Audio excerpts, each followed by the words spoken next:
Salmo 98, queridos, diz a palavra do Senhor: cantai ao Senhor um cântico novo, porque Ele tem feito maravilhas, a sua destra e o seu braço santo lhe alcançaram a vitória. O Senhor fez notória a sua salvação, manifestou a sua justiça perante os olhos das nações, lembrou-se da sua misericórdia e da sua fidelidade para com a casa de Israel. Todos os confins da terra viram a salvação do nosso Deus.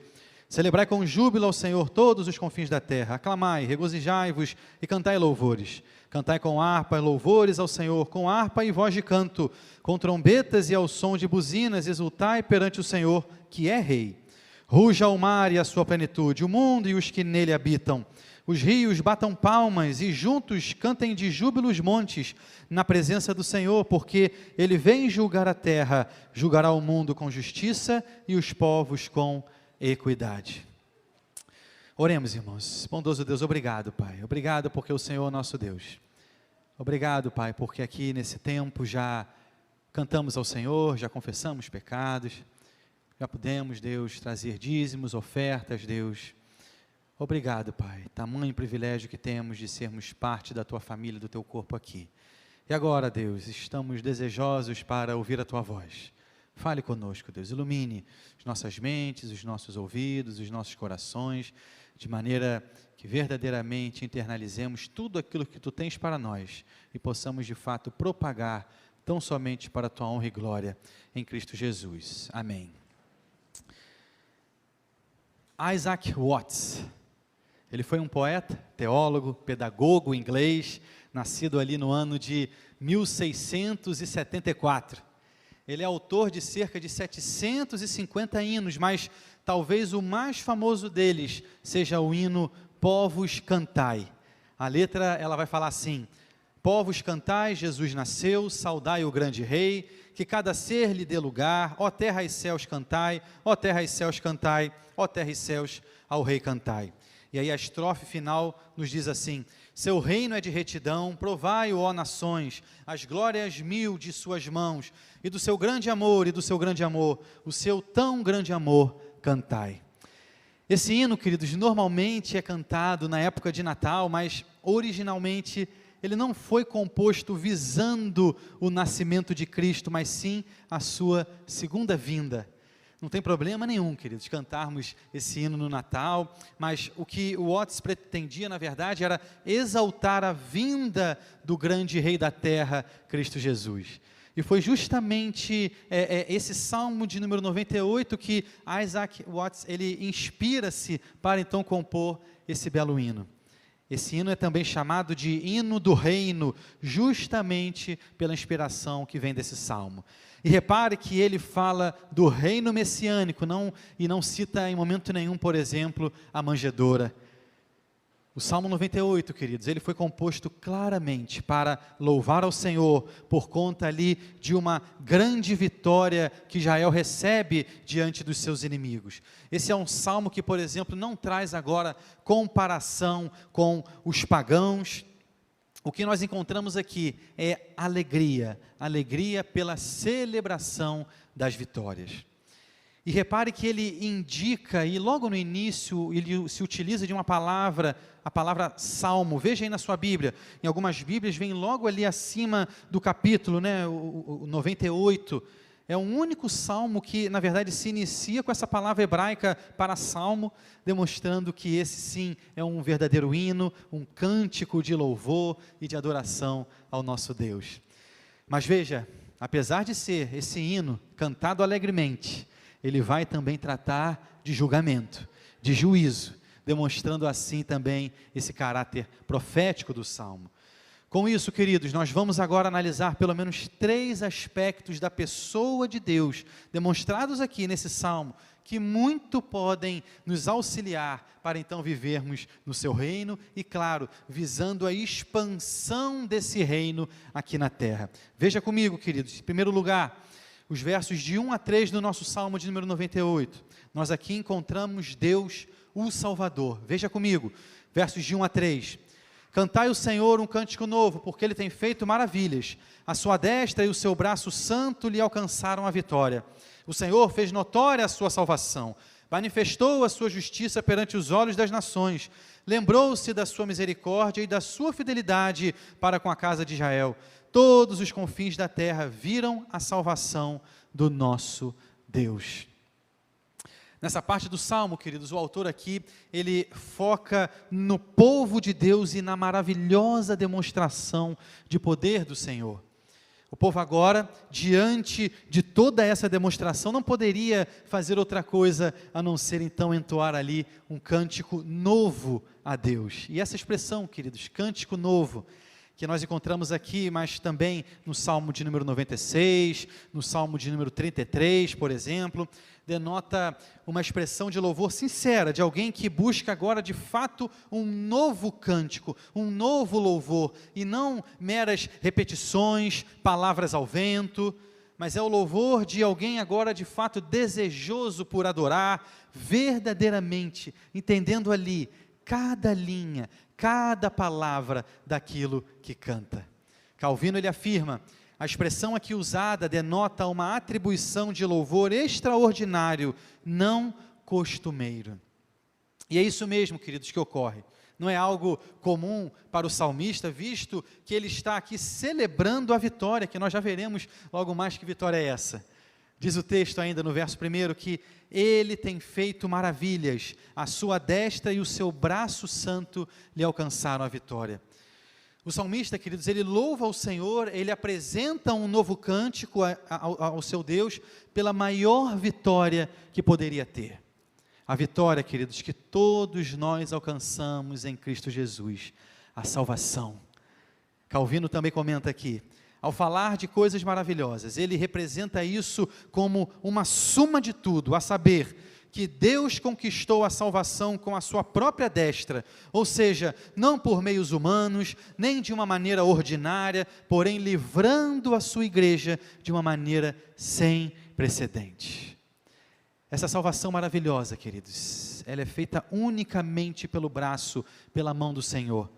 Sabemos que Deus, queridos, Ele é Espírito, então são meras aqui metáforas para nos mostrar que ninguém ajudou, colaborou, mas foi unicamente o Senhor, no seu poder então, que agora lhes outorgou essa que é a maior vitória de todas, a salvação.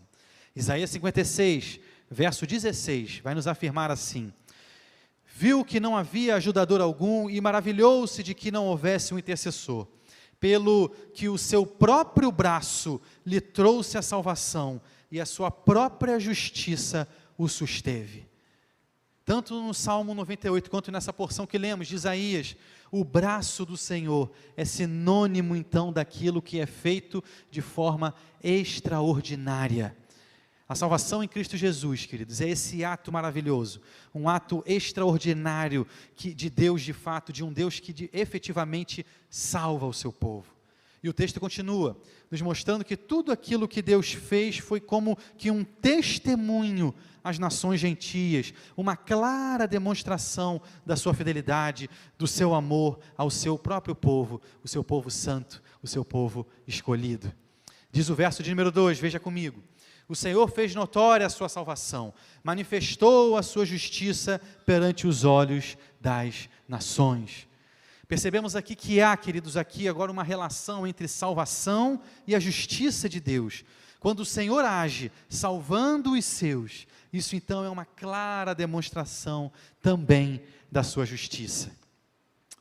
Agindo assim, esse ato agora então torna-se público, como diz a passagem, notório, fica notório a todos.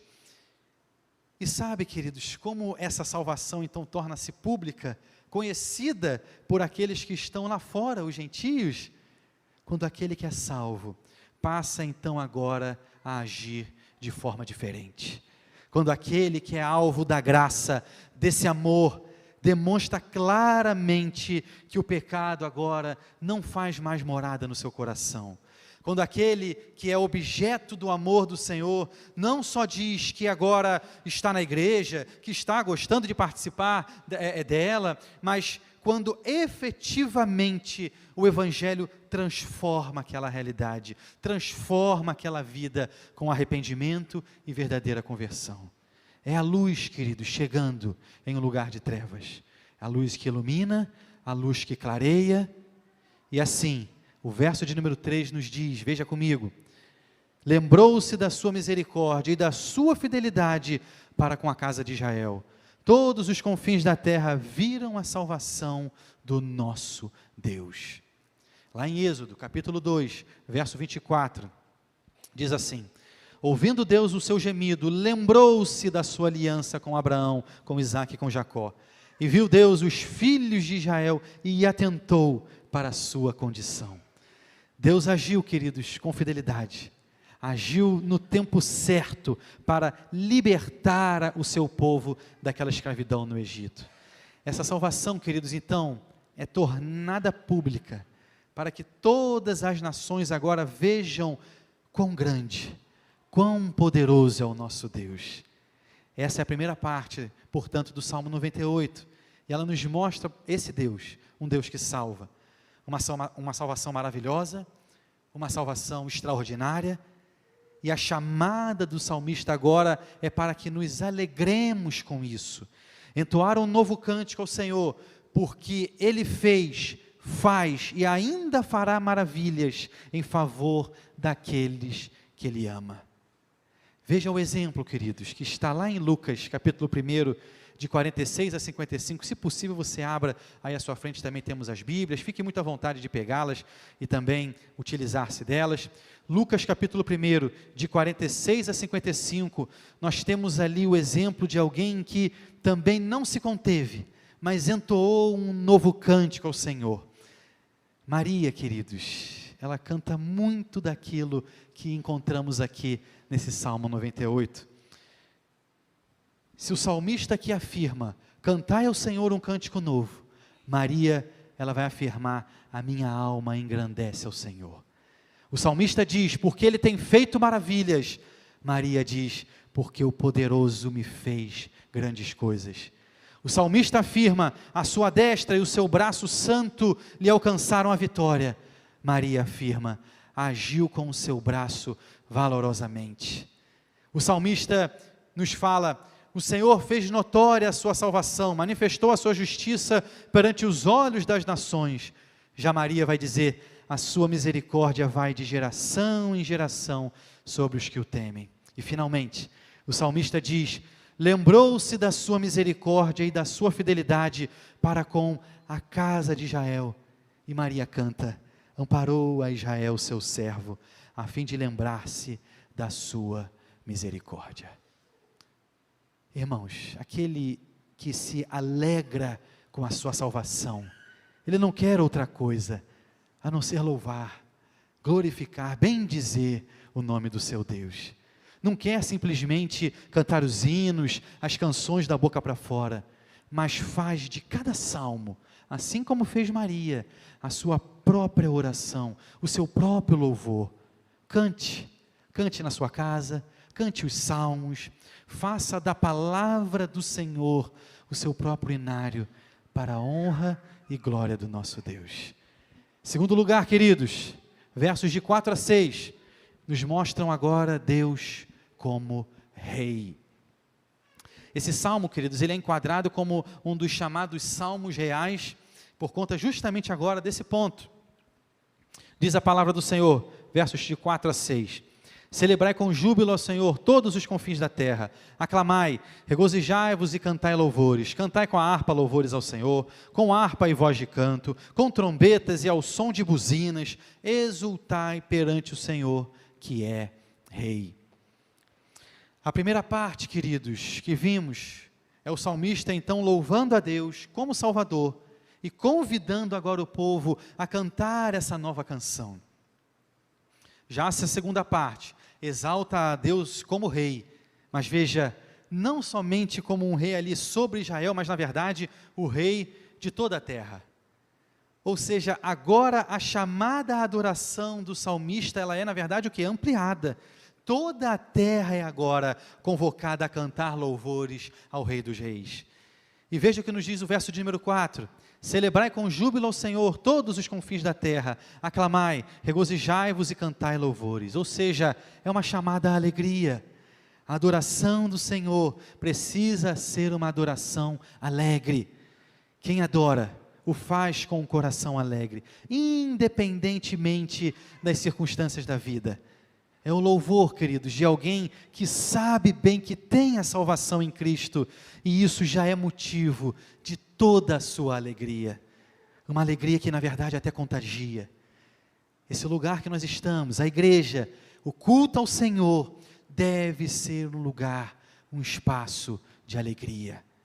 Sem dúvida, devemos nos chegar aqui com reverência, mas a reverência, queridos, ela não é antagônica à alegria, muito pelo contrário.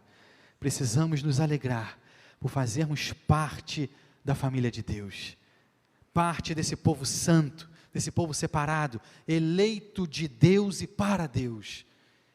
E ela é contagiante, porque não somos chamados a viver a nossa espiritualidade de forma agora individualizada, mas o nosso chamado também é um chamado à comunhão. Esse café, queridos, que tivemos há pouco, durante o nosso horário de escola bíblica, que maravilha que foi, representando bem isso, uma igreja só, alegre, feliz, participando de uma mesma mesa, encontrando, exercitando ali comunhão. Tivemos durante essa semana que se passou o nosso discipulado de verão e abordamos a questão do liberalismo teológico, entre outras questões, e como esse movimento do liberalismo teológico dizimou denominações inteiras pelo mundo afora. Um movimento que foi ali, tirando aos poucos a alegria da adoração. Não podemos deixar, queridos, a nossa alegria se esvair, justamente porque a nossa alegria não está nas coisas, não está nas posses, não está naquilo que é de fato passageiro, mas a nossa alegria está firmada na rocha, que é Cristo Jesus. Ela não muda.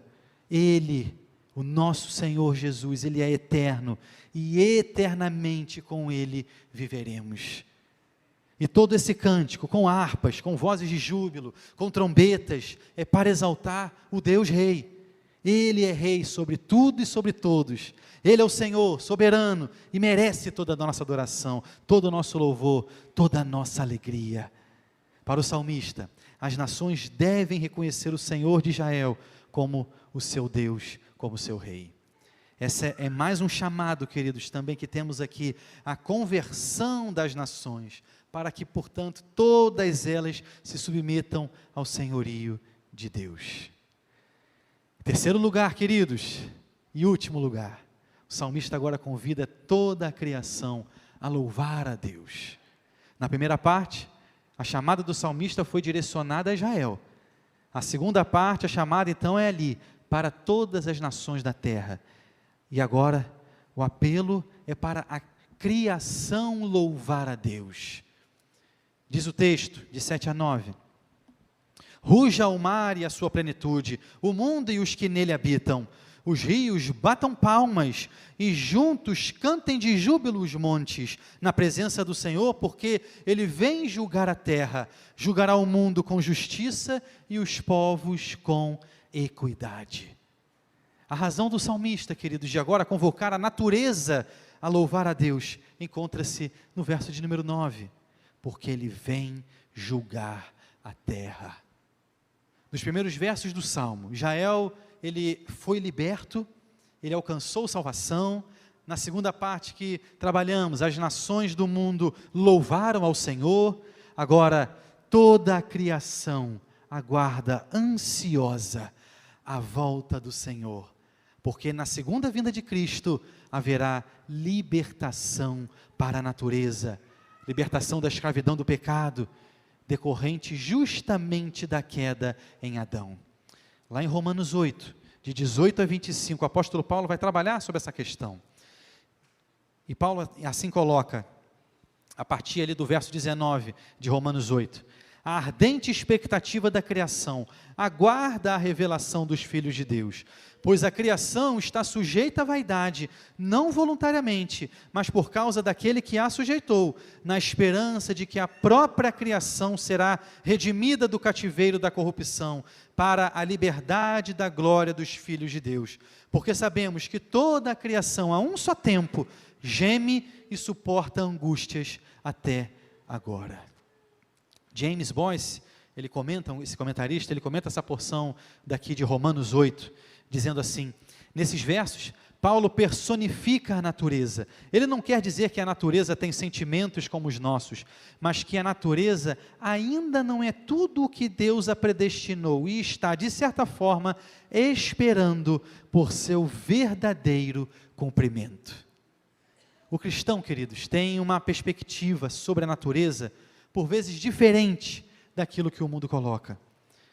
A doutrina da criação, queridos, brevemente nós vamos aqui tratar dela, divide pelo menos em 3 partes essa questão. Em primeiro lugar, nós cremos que Deus criou o mundo e tudo o que nele existe, e como resultado é nosso dever, portanto, respeitar o mundo e não abusar dele, mas tratá-lo com responsabilidade. Em segundo lugar, a doutrina da criação também nos ensina que o mundo foi submetido a uma série de problemas como resultado do julgamento de Deus sobre o homem, quando ali da queda. Submetido à frustração, escravidão, decadência, de acordo então com o que aqui é colocado por Paulo em Romanos 8. E em terceiro lugar, a doutrina da criação nos ensina que um dia o mundo será renovado. Em As Crônicas de Nárnia, C.S. Lewis, ele desenvolve um pouco esse conceito. Na primeira parte ali do livro chamado Leão, a Feiticeira e o Guarda-Roupa, Nárnia ela é retratada ali como fria, gélida, sob domínio ali de uma bruxa, a bruxa do norte. Mas quando o leão Aslan, que representa a Cristo nessa história, ressuscita, as flores começam a desabrochar, as árvores começam a ficar verdes. Essa escrita, queridos, poética, bela, nos faz visualizar um pouco do que seria, como diz então o nosso texto, os rios baterem palmas e os montes cantarem. Na segunda vinda de Cristo, todos os males desse mundo de sofrimento, serão corrigidos. A natureza toda se une ali para cantar aquilo que consta lá em Apocalipse 22, 20. Certamente venho sem demora, amém. Vem, Senhor Jesus. Chegará um dia em que todas as injustiças serão reparadas e todos os pecados serão julgados, e o justo juiz dará justiça a toda a terra.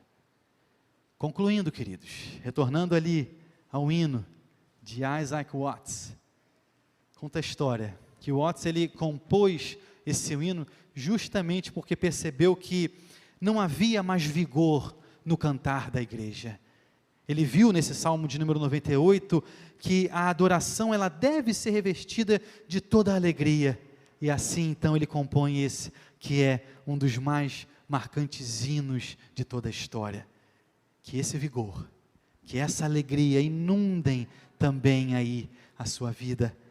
Alegria em vir à igreja, alegria em estar na casa do Senhor, alegria em rever os seus queridos e amados irmãos.